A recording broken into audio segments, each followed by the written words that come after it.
majority of world-class, successful professional athletes are obsessed, are steaming and taking their energy for repetitive, boring trainings, which become very dull and numbing.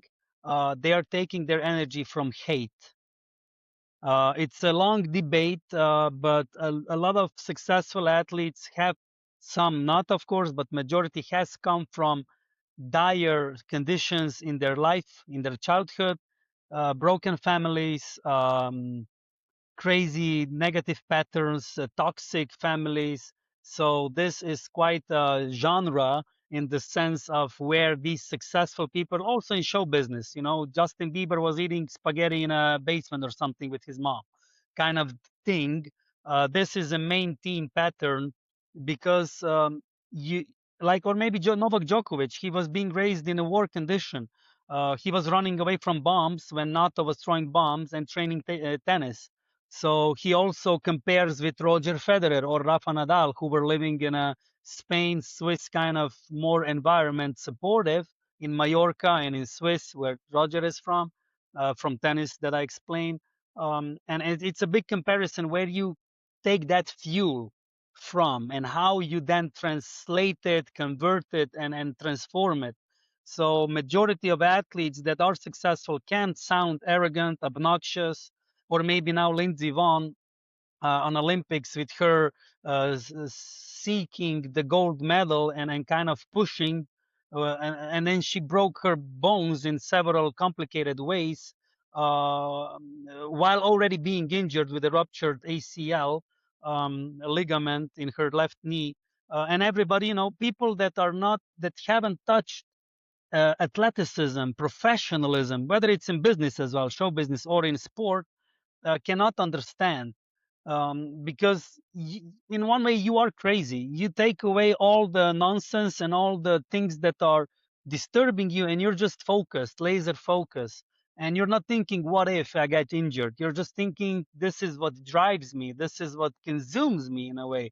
And yes, many athletes, and I can compare with show business and politics and anything else with business as well, many people cannot handle this obsessive compulsive kind of state, and they fall into despair patterns, depression, vicious cycles, because it's a lot to be successful, to be obsessed, to be compulsively driven, to just go for it, handle all the pressure from media, relatives, yourself, coaches, the team, it's the country. It you need to be a special kind of a character as well. I always thought Michael Jordan was driven off the genuine hatred there might be someone in the world better than him. And you can see when he talks now, he's 50 something years old and he's still sitting there like, I don't know if any of these guys could beat me in a game of one-on-one. Like, I'd love to get out there and play. And I always think that these athletes, especially whenever you start to study these athletes a little bit more, you see they're all driven by something proper,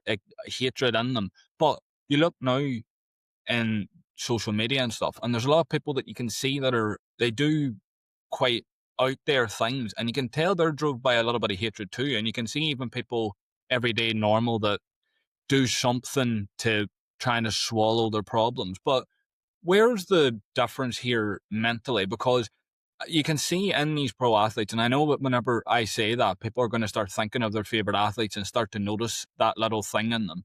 How can they adapt it in such a positive way? But there's so many people, especially in some of these smaller countries, that it seems to just consume them. It's a big subject, and social media as well as artificial intelligence now only stirs up and provokes and then incites or shows what's inside of us. Because if you want to be successful as an influencer or have a lot of followers without any content behind you, as in being successful in any area of life, just by being an influencer in that, say, or present online, of course, is the same pressure. It's the outside pressure that elevates the inside pressure. And if you want to cope with the outside pressure, your wishes, desires, goals, challenges, you need to elevate your inside pressure. It's like picking up a bag from groceries. You need to have the muscles inside of you tense in order to pick up the bag when you travel, or the bag when you go and train something with a hockey. Probably hockey players have a heavy bag with all the equipment. So you need to build the internal pressure in your body. And imagine that it's not only picking up a bag of groceries, it goes about withstanding and managing the pressure for decades. And you start with being 5, 6 years of age, and you're 26 and you're destroyed, you're burned out because behind you is 20 years of kilometers or mileage that you just didn't slow down, that you just didn't stop unless you were injured or unless something happened or you were, doping or something happened that stopped you. But otherwise, you're all the time in this inside internal pressure, and many people cannot handle it. We see this now, as I said, in influencers or show business or whatever, also in athletes, in politics, whatever. When you have a high outside outcome that you have a quest for, you need to elevate the inside internal pressure. And many people cannot handle it long term. We are not being educated. We do not have the information. And then this succumbs you. Then this eats you inside out. And many people fall. Of course, then you start connecting crazy dots. People start writing on Facebook or social media crazy thoughts because you cannot handle your prefrontal cortex. It's biology. It's not that I'm inventing something. It's not spirituality. It's biology. And I'm not a Darwinist or something. I'm talking about, because that's other subject. I'm talking about how our nervous system, how our body functions under pressure. Pressure means that if this is a nerve, for instance, and there are muscles surrounding this nerve, if the muscles are tight because you need to handle something, because you need to be quiet, because you cannot express, because you're on the eyes of everyone and you need to behave, you're all the time in control, then this nerve is in tension. And when a nerve or our arteries and veins, our canals and channels in our body, cables, are tense, they don't have the capacity to expand, but they need to expand because you want to move and you need to move. So when you cannot expand and you're under pressure, of course, something breaks, or you get that dosage of high dopamine, of high expenditure of energy. And under pressure, these nerves then just collapse. And this is burnout, exhaustion, crazy ideas, because you just cannot handle emotions and everything that's happening.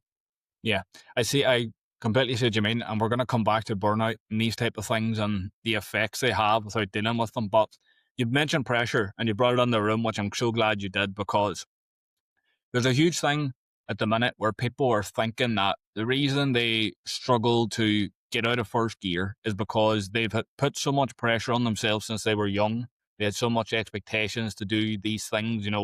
We always hear of, I don't know how much it translates to in Europe, but there's always a thing of to be the first person in my family to get a degree or make a certain amount of money. It's always that expectation. And I wanted to ask you about this because you were pretty much a table tennis pro from a very young age. It was pretty much made at that point. If he's not a table tennis pro, there's something's gone wrong. How did you deal with that pressure in the early years? Because we've spoke about these muscles and understanding the tension, but when you're that age and when you're going through those development years, it's not as easy to activate those muscles. I became an athlete end of 80s, beginning of 90s. I already will have 44 years of age in matter of 2 months, less than 2 months. So I was a young athlete. I played football. My mom said, "You come from football, soccer training, all green from the grass. I prefer you stay in table tennis because it's cleaner." Well, then I brought home 2, 3 t-shirts that were sweaty, so she needed to clean them as well. So the story of athletes, the problem is back in that days in communism, end of 80s or beginning of that transition in Europe into capitalism, at least in my country, Slovenia, there was not a lot of knowledge. There was a lot of Russian approach, old Soviet style, hard work, hard training, no thinking about human, psychology, developmental stages, being Olympic champion with 16 years of age in gymnastics kind of thing, and putting all the stuff in the system so that it will handle big pressure. So of course there are. I had a burnout when I was 15, 16 years of age, because behind me there were 3 or 4 summers that I didn't have a break. I was not a child. I was just training table tennis, traveling to different European championships and training all the time, training camps, and it was too much because nobody from my family was an athlete. You couldn't turn to someone. Our coaches were just coaches, and they left. What you do at home is your thing.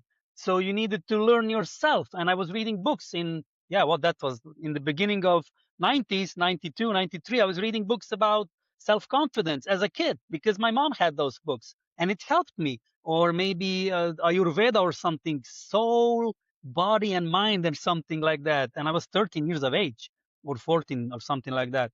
So, and I was doing yoga with 15 years of age. So I was searching all these different tools because I felt this exhaustion. I felt this burden, this load that I couldn't carry. I didn't know. And it wasn't just hitting the table tennis white or orange ball 500 times per day or per minute. It was something more. I always understood. But I see also now, if we jump 30 years into now, into the present, there are many people that have the option and access to a lot of information, how to bring your children up, how to make them an athlete, and they are complicating with too much information.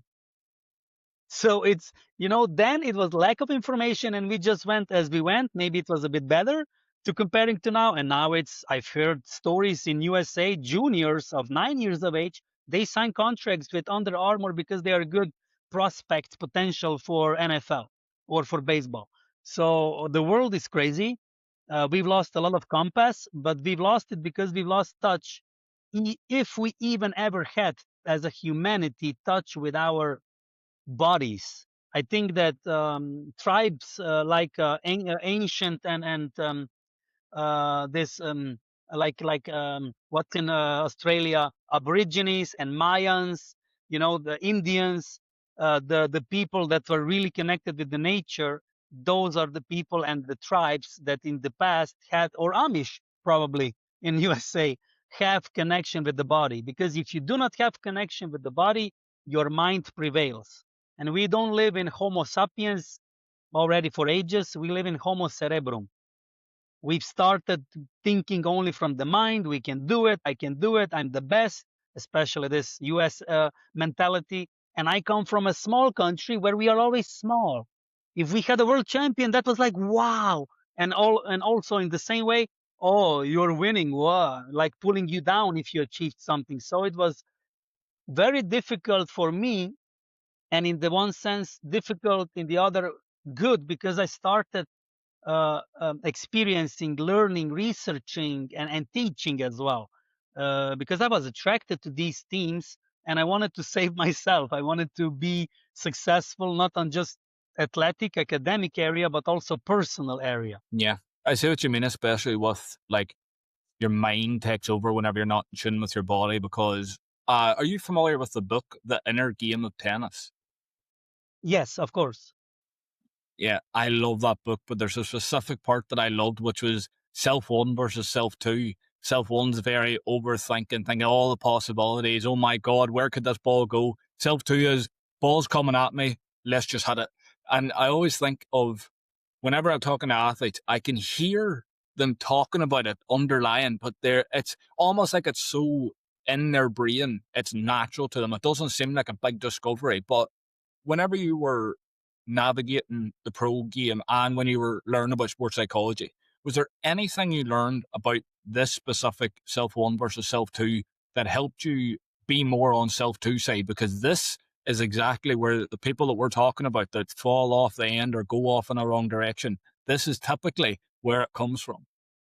I just finished recording a video for my module, for my lessons, for the course that I'm creating for athletes, um, where I was explaining the inner game, but I put it in a different perspective, as in, when you watch a football match, you get the first 11 from Manchester City and first 11 from Manchester United or Leeds or whatever, or any country, Ireland versus UK or England. So in that sense, you have in the head two teams playing. I'll go back to this and I'll say how I slowly developed my understanding. Um, I was always very much in the self one, worried, occupied, calculative, analytical, and you cannot play table tennis like that. So I had a lot of bad defeats, losses, and I had wins when I just took the ball and played. And magically things happened, and the ball found its way on the other side of the table net, on the other side of the net, on the table. So I was thinking a lot, I was reading a lot, I was talking to a lot of people. What does it mean? This inner voice and worries and occupation and preoccupied mind, and how to be in the flow, how to be in the zone. This is an ongoing theme among athletes in any sport. Some sports need a bit different approach, but in the end, it's the same kind of source or definition or the goal that we want to get to as an athlete or in life. Being intuitive, going through life like now, you're asking the question, you're combining, you're in the flow, you're not thinking too much. The moment you start to interfere, the moment everything collapses. And that's where many athletes, and that's where a lot of people that sit on the couch and watch whichever sport are like holding their head. Why did you miss the goal? Or how cannot you put the bucket in? What's wrong with you, athlete? That's the meme video. You are paid so much. You have the best equipment. You have this, and you still miss a goal. Yes, because our mind interferes. So going back to the two teams in our head, I figured that I have a ball that represents in my head the attention. And you have two teams. One team is the negative, the other team is the positive. Of course, in my negative team, which I can call Mourinho or whatever, or you can, personalize it in a way, or a demon team or whatever. In my goal is the fear. And then in the back, the back line is defenders are insecurity, doubts, lack of confidence, negative self-talk, just to give an idea. And then on the other side, I have the positive team, the Roger Federer or the mountain team or whatever, the successful team. Of course, in the goal, it's confidence. In the attack, it's being resilient or being in the flow kind of thing. In defense, maybe it's a spontaneous in that kind of way. I then play in my game, in my head, because I'm aware that there is always two teams fighting for attention, fighting for the ball. Sometimes the problem is that athletes that are not training as much or in this way just let go of the ball to the other team. And then they're like, what is happening? Why did this happen? Yeah, of course, the negative team also wants to score the goal. And the goal is that you are injured, that you're sick, that you are exhausted, that you are losing, that you lose the sponsors, the negative stuff. They want to stop you. The ego is small. Our brain and ego only want to survive. That's their assignment. Everything else is a bonus. But we strive for greatness. That's a bonus. It's not necessary. Just live. And if you just live and then just play, you'll be with the positive team, with the attention, with the ball on the positive team more time. And then you can achieve more of the flow, less interference, less, putting yourself inside and trying to manage the outcome. So I've had a lot of dealing with this. I still do sometimes in my life when I go to a shop and I want to find my parking spot and I'm like, oh, am I going to be intuitive, spiritual? It's not working. And the moment I say it's not working, already I pass the ball to the negative team. If I just take it back and I say, you know what, it doesn't matter. It's not important where I park the car. Immediately the parking spot is available. The same goes with the money. The same goes in relationship. When your wife or husband doesn't want to listen to you or doesn't care or it's not respectful, the more you push, the more you resist, the more it comes back. The more you allow, the more you are flowing, the more you're like, it's not important. The more you're like in that positive side, the more things happen. What about the effects on the body if you stayed too long in self one? Cancer, inflammation, injuries, death, if I'm extreme, uh, psychological issues, mental, emotional stuff, if I'm extreme. Of course, and then you touch these frontiers, these borders, and it all goes from unregulated nervous system, tight chest. We're not breathing with the nose and with our lungs. We're breathing with our body. If our lungs and if our chest that surrounds the lungs is tight, you can have the best breathing technique. If you do not know how to relax your chest and your diaphragm and your abdominal cavity, not one win, not one breathing method will help you. But then you need to research, why is your core body tense? Why does it prevent you to breathe better? So breathing bad, shallow, fast, tight chest, tight neck, jaw, breathing through your mouth, it's like, ugh. You have a weak chin, you have issues with your thyroid, thinking, you make a lot of mistakes, eventually inflammation. Inflammation comes from tightness when you want to prevent something, and the more lousier you are, or the more mistakes you make, the more tight you are. And then you're in a vicious downward spiral. And this, of course, then brings you to inflammation, which is just the body's response to deal with the excess of heat. Heat is the production of tension, contraction. And when you are inflamed, then you take anti-inflammatory and you keep yourself down in that inflammation state. But you should do lie down, relax, come back to your senses, and get back that energy, and then start producing and enjoying and living. Otherwise, it is rigid spine, hernias. I have a hip wear down. My hip is worn down because I had an appendix surgery when I was 6 years of age back in 1988. And since then, I didn't feel my right side of the body, my right leg, my right thigh muscle. And I was always abusing, overusing it, because the signal from my tight muscle didn't come back to my brain. I didn't have the feedback because I was cut. They cut 7 layers when they open your abdominal cavity, like with a C-section that a lot of women have. And that's a big issue. So then you don't have the cable. You cannot have Wi-Fi in the house if you don't have a cable. The cable needs to come to your house. So the same is with the head and the body. So in that sense, I was wearing down my hip. I felt cramps. I felt some discomfort in my hip for 20 years of my career.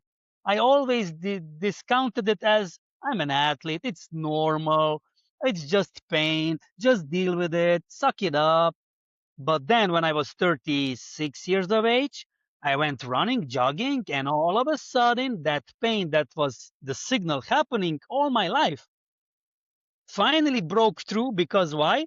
Because bone on bone, my hip femur on my bone, on my hip cup, finally touched bone on bone, excruciating pain. And then I felt the message. Then I stopped.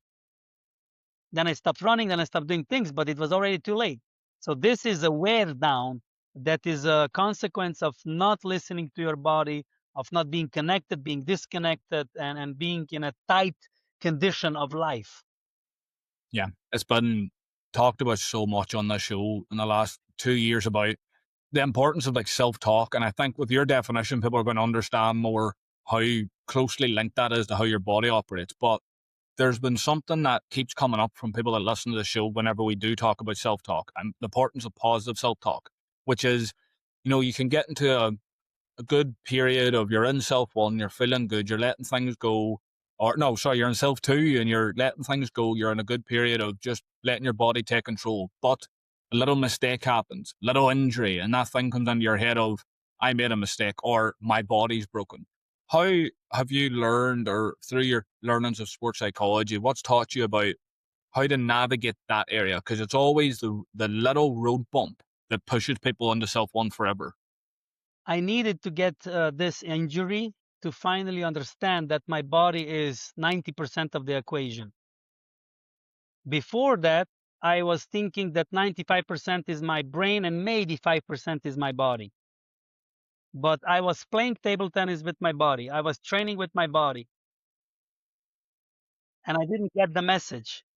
I was receiving some pain signals that I discounted, that I pushed away.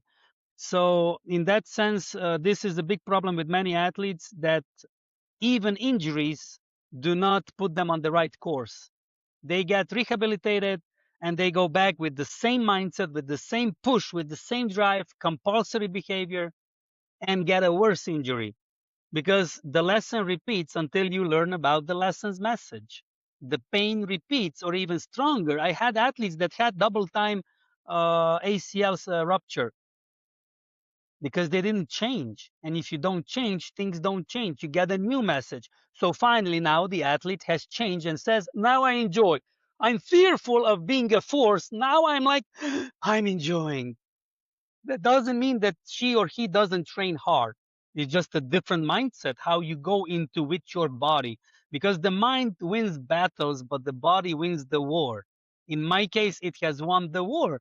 And I almost needed a hip replacement. That's why I was researching and I found clinical somatics approach that finally started opening and changing this wrong what's the word wrong 95 5 90 10 kind of measurement disbalance that finally went in the right way, that now I respect my body, now I listen to my body, now I do not abuse my body, that I want to run a marathon. I'm asking, can you handle, how much, in which way you can handle that, we both, the body and the mind, the brain and the mind, can achieve a very successful outcome. Because if you achieve an outcome and you are sick and injured, you're not efficient. If you need to lay down for a week after a marathon, you're not efficient.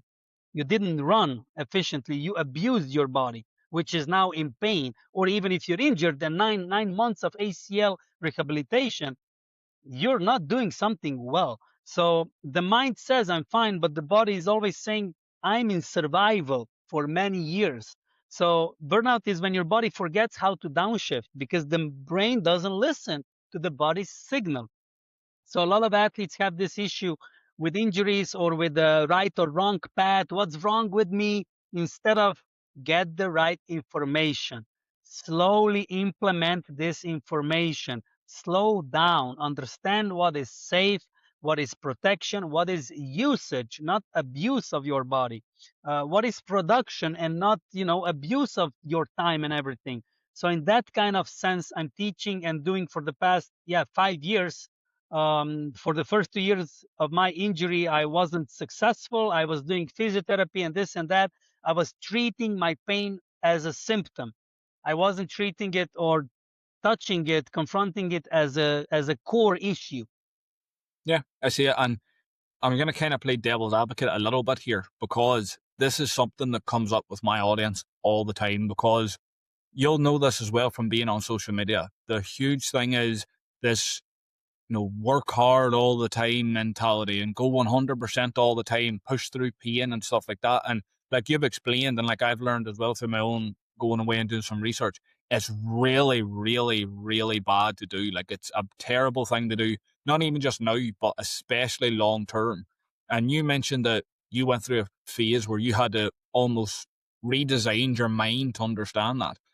What were the steps that you took to get into that rhythm? Because especially as someone with a pro athlete background, it's very easy to just come out of the gates, even whenever you stop playing table tennis and think, right, I need to work hard all the time. I need to go 100% at whatever it is I'm going to do. What was it that helped you change that? Um, the issue is that even injuries, as a step of a hero's journey, that you live, you're successful, then you go down in the bottom as a hero journey, then you rehabilitate and understand. Like Andre Agassi, he was the first in the world. He didn't understand it, but he was 20. And then when he was 30 years of age, he said, now I understand why I'm number one in the world for others, not for me. That he had a bigger purpose, a bigger mission. So injuries, I would like to say that need to be one step, but even now, not a lot of people has written a book or made a documentary about their successful return comeback after an injury. A lot of people just stay in the injury or mindset or in that chronic stress kind of approach to life. So even injury does not help. It can do some tricks, but not. First thing is to slow down, to understand what nervous system is, what biology is, what breathing is, how to use your whole body for breathing, how we function. It's like learning to use a phone, learning to use a car, learning to, we check so many details about the photo camera or a phone or a car that we're buying, but we're not checking any instructions for our body. At least they don't teach us in the school because it's all scattered information. Now, maybe with the AI, if you are wise enough to know how to use AI, then you can get some good information out of it. Otherwise, it will just confuse you again because you will ask not the correct question, and get the wrong answer in a way, and that will mislead you again. But the main thing is slowing down, starting to listen to your body, the signals, the messages. Like in my case, this strong, excruciating pain. I only had one teeth pulled out, and that was with a local anesthetic, but I could hear it. So when I say compare that, when I felt this pain in my hip, it's like all of the teeth were pulled out, being pulled out at once without anesthesia.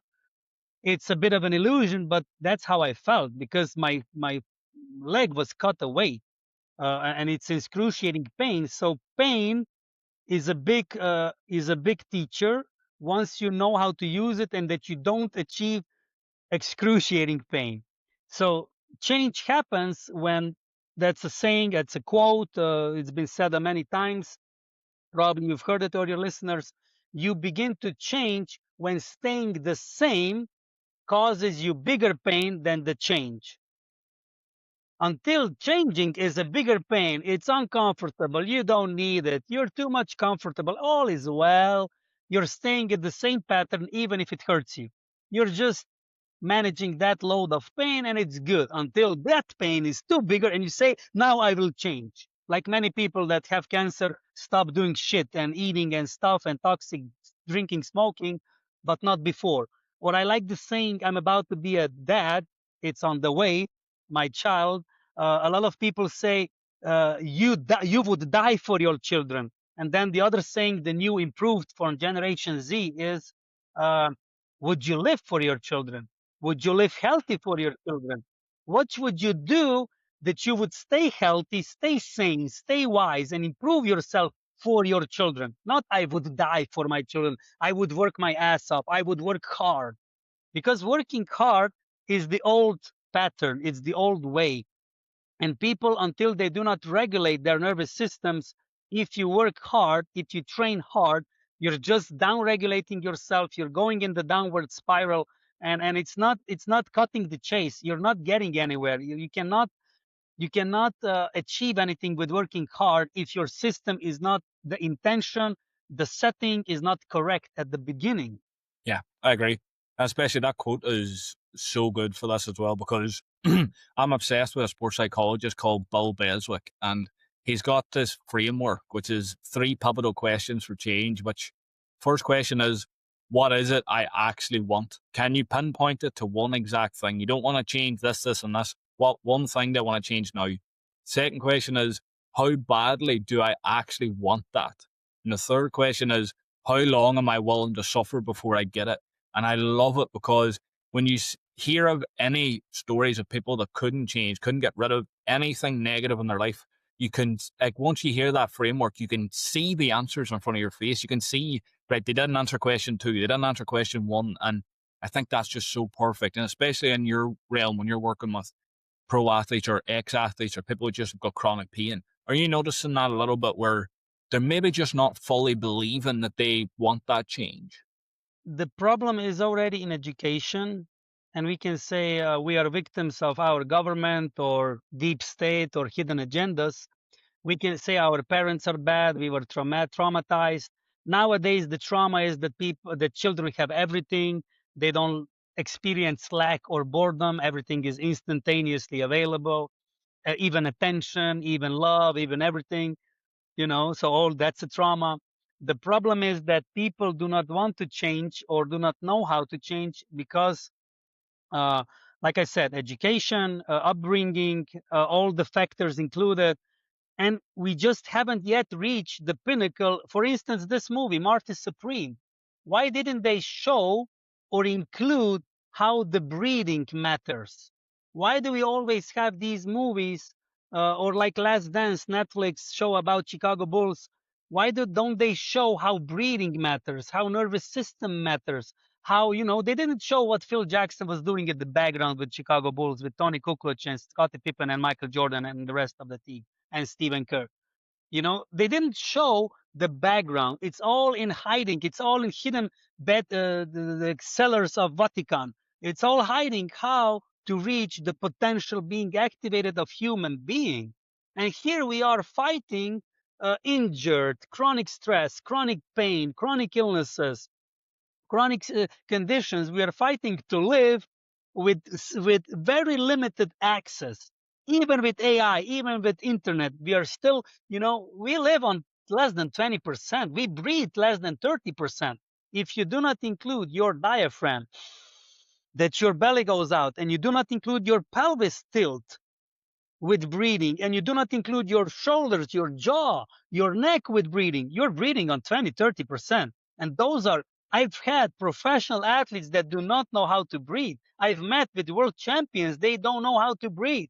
Imagine when we will start doing this in education as a basic fundamental education. What is true biology? How to activate your potential? How to understand what breathing influences on your nervous system and how your body influences on your brain, not vice versa. When these things will be more ingrained in our education upbringing, as they are becoming more and more, a lot of people are talking about somatics and about breathing, but it's still a lot of niche talk and modern and more, a lot of, business kind of deal. My mission is to teach. I'm a teacher by default, and I teach myself. And when I teach others, I get new things and I implement. It's about implementation, practice, integration. People do ayahuasca and they don't integrate. I was on ayahuasca. I was, in a way, 20 years going there. I don't recommend it. Do not recommend ayahuasca. There are other things that you can use in small dosages, mini dosage or something of mushrooms and whatnot. It's everything is available. Even in psychotherapy, they start using it, micro dosage.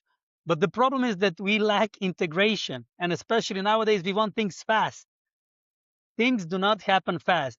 We are in, for instance, my wife is pregnant. It takes 9 months for the baby to be developed enough to be able to be born, to be able to withstand the pressure of gravity.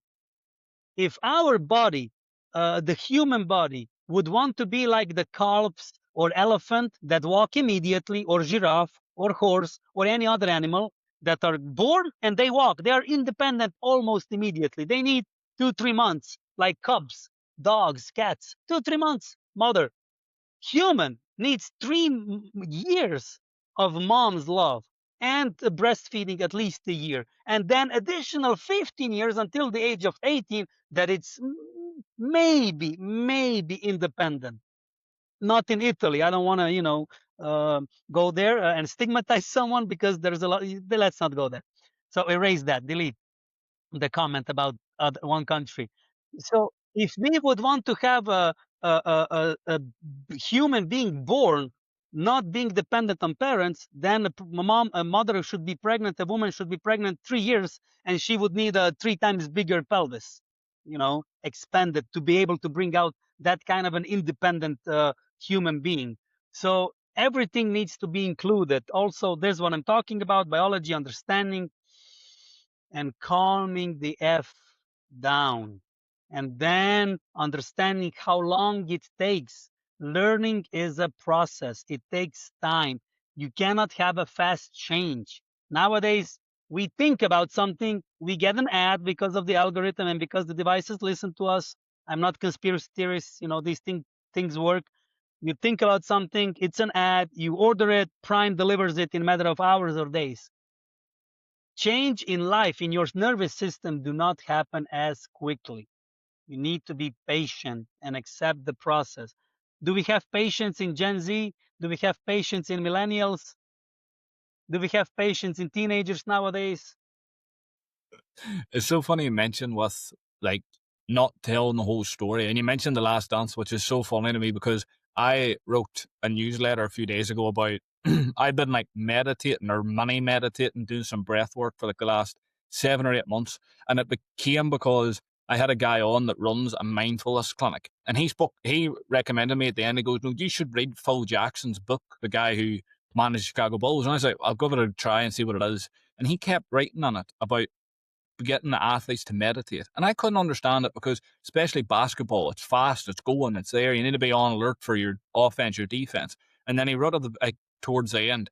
He wanted to make sure there was zero chance where someone would come up to him and go, "I thought," because he thought if you're in your head that much where you're thinking during the game, that means you've done something in the week before that made you think I haven't done enough. And I thought it was so good because especially in those sports where they're active, they're going like Lewis Hamilton talks about meditating before he goes out to a race. He's in a car that's going nearly 200 miles an hour. It's mind blowing to me. And you mentioned breath work too. Is it maybe because it sounds so simple and breathing in and out is why we ignore it? Because I can't fathom it at all. A lot of things have been misinterpreted, misrepresented, miseducated, like I mentioned, because maybe someone, I don't want to be conspiracy or something, but it's like some important things have been taken from us, from humanity, in order to maintain us in that chronic state of fear, of dependency, of being a victim or attacker or rescuer, the triangle thing. And I am so grateful that you mentioned, and I appreciate it from Phil Jackson that you said the book and how he emphasized meditation, and we need more dynamic meditation. Maybe not all people in the world are open for just meditating passively. Dynamic meditation is clinical somatic, slow movement where you occupy the brain because the brain always needs to have something to chew on. You need to give it the food, and with thinking how you move something in between the brain and the body nervous system regulates into parasympathetic state.